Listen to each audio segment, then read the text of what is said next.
Bonjour et bienvenue sur cette vidéo où je vais vous parler donc des objectifs et des challenges de l'entrepreneur. C'est de mon point de vue, bien sûr, de ma propre expérience et des personnes que j'accompagne, bien sûr. Donc vous allez voir que l'on se dirige, comme l'entreprise en général, vers des valeurs plus féminines. Et c'est ça le challenge de l'entrepreneur aujourd'hui, bien sûr, de mon point de vue.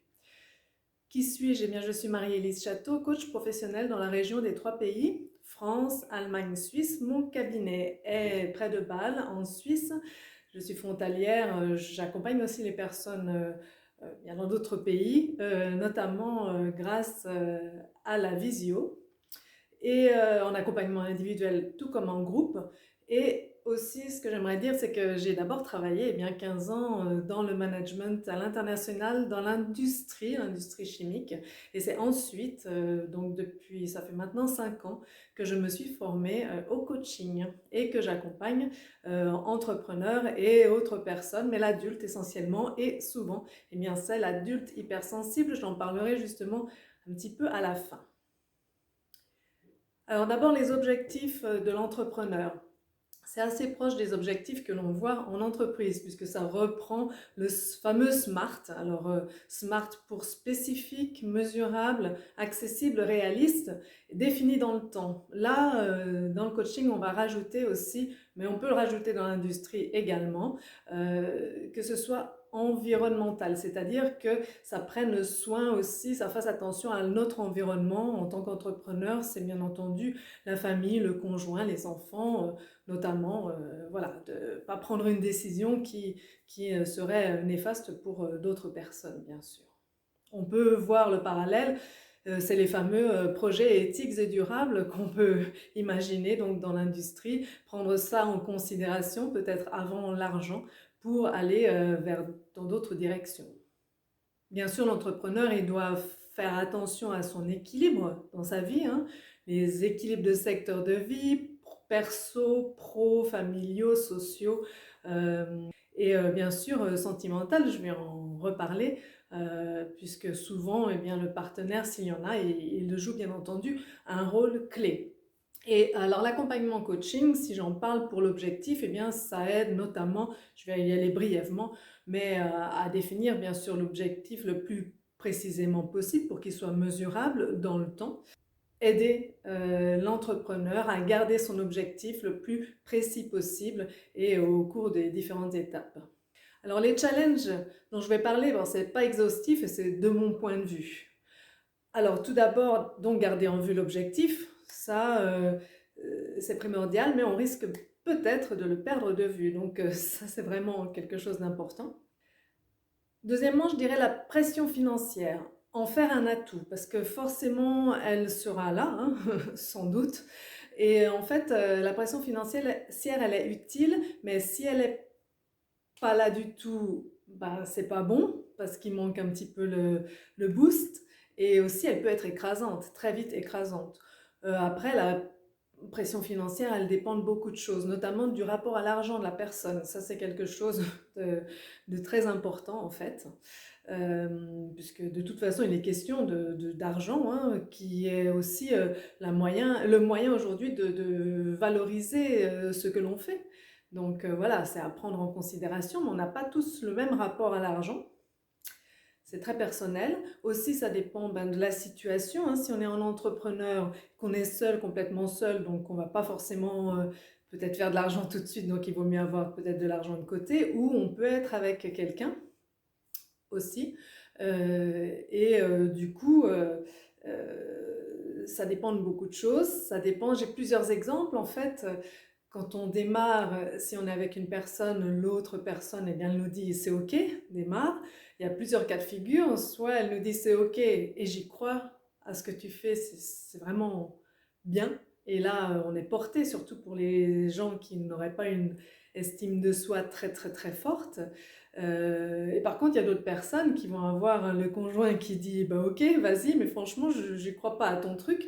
Et ça va quand même les booster parce que eux, ils ont une bonne estime d'eux-mêmes et ils aiment le challenge. Donc voilà, tous les cas de figure sont possibles en fait. avec cette pression financière, c'est vraiment un point qui est intéressant, quoi, vraiment à étudier au cas par cas. Alors bien sûr, quand on devient entrepreneur, on a son propre cadre. On est sorti d'un cadre, souvent, les gens étaient dans le salariat avant, dans une entreprise, souvent avec une hiérarchie plutôt pyramidale, encore que ça change bien sûr, mais donc on trouve son propre cadre, et ça c'est vraiment super, c'est symbole de liberté, forcément. Par contre, comme souvent les gens sont perfectionnistes, eh bien on risque de se retrouver avec un chef pire que ceux qu'on n'a jamais connus, puisqu'en fait, voilà, on devient son propre chef, et faire bien attention à ça, à ne pas devenir un chef tyran pour soi-même, à cause de ce perfectionnisme qui est quand même dans beaucoup de personnes, surtout quand on tient à ce qu'on fait, bien sûr. Un des challenges de l'entrepreneur, c'est aussi de savoir se laisser aider. Et ça, c'est pas vraiment quelque chose, en tout cas les générations d'avant, peut-être plus les générations aujourd'hui avec les réseaux sociaux, on sait pas vraiment, on n'a pas vraiment appris à se laisser aider. On valorise beaucoup d'avoir fait soi-même les choses, hein, et aussi beaucoup les femmes aussi pour être sorties de la dépendance de quelqu'un d'autre. Et ça peut être quelque chose qui n'est pas bon quand on est entrepreneur, puisqu'en fait il faut quand même savoir s'entourer, il ne faut pas hésiter à demander aux autres personnes qui souvent sont bien heureuses de pouvoir aider. Mais souvent on va peut-être pas assez solliciter les autres. Donc bien définir ses ressources externes et les utiliser, très important. Et aussi déléguer bien sûr quand on le peut. Ce que l'on ne fait pas avec plaisir ou ce qu'on ne peut pas bien faire. Et ça c'est vraiment quand même un challenge, je pense. Alors là aussi, du coup, on va aussi devoir valoriser, ce qui n'est pas fait habituellement encore, mais de plus en plus, mais valoriser les temps de latence, les temps de gestation. Là aussi, on n'est plus dans l'action, être sans cesse dans l'action, ça ne peut pas porter ses fruits parce qu'on a besoin de ces temps de latence, oui, de gestation, qui sont considérés souvent comme ben, tu fais rien, c'est pas bien. Donc voilà, on a besoin de se ressourcer, garder le contact social parce qu'on le perd en sortant d'une structure, donc continuer à avoir d'autres personnes qui travaillent avec nous ou pas. Donc ça, c'est vraiment garder du temps pour soi, se ressourcer, trouver le moyen de s'imposer ces pauses. Ça peut être un challenge parce qu'on risque de retomber dans le travailler sans cesse, qui peut-être a été une valeur auparavant. Et ça, c'est un switch à réussir à faire, je pense, quand on est entrepreneur. Préserver son énergie. Et ensuite, le dernier point que je vais aborder, et je fais référence à ma vidéo précédente, c'est que ben, un chef d'entreprise, il a des décisions à prendre souvent, un entrepreneur, et ça doit aller vite. Il a des choix à faire et il ne peut pas toujours passer par cette fameuse intelligence analytique, logico-mathématique. C'est essentiel pour lui, l'intelligence émotionnelle, et j'en ai parlé la dernière fois. Pourquoi? Parce elle est fulgurante, elle va très vite, elle est gratuite. Et cette intelligence-là, eh bien, c'est peut-être aussi quelque chose qui n'est pas valorisé jusqu'à présent, puisqu'on a eu plutôt tendance à mettre ses émotions sous un tapis, alors qu'en fait, c'est elles qui vont nous aider en tant qu'entrepreneurs. Donc c'est vraiment ça, donc ma vidéo de la dernière fois, et aussi la vidéo demain de Anne-Géraldine, parce qu'elle va parler justement des hypersensibles et de leurs émotions.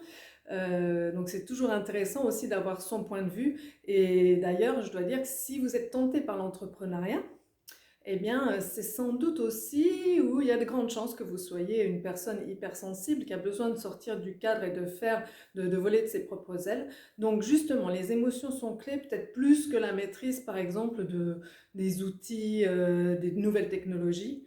Encore bien plus que ça, les émotions, c'est vraiment une, une des clés pour l'entrepreneur, pour justement eh bien, aller vers les bonnes personnes, activer les bonnes ressources, faire les bons choix au niveau client, fournisseur, partenaire. Et ça, c'est vraiment très très important de s'écouter.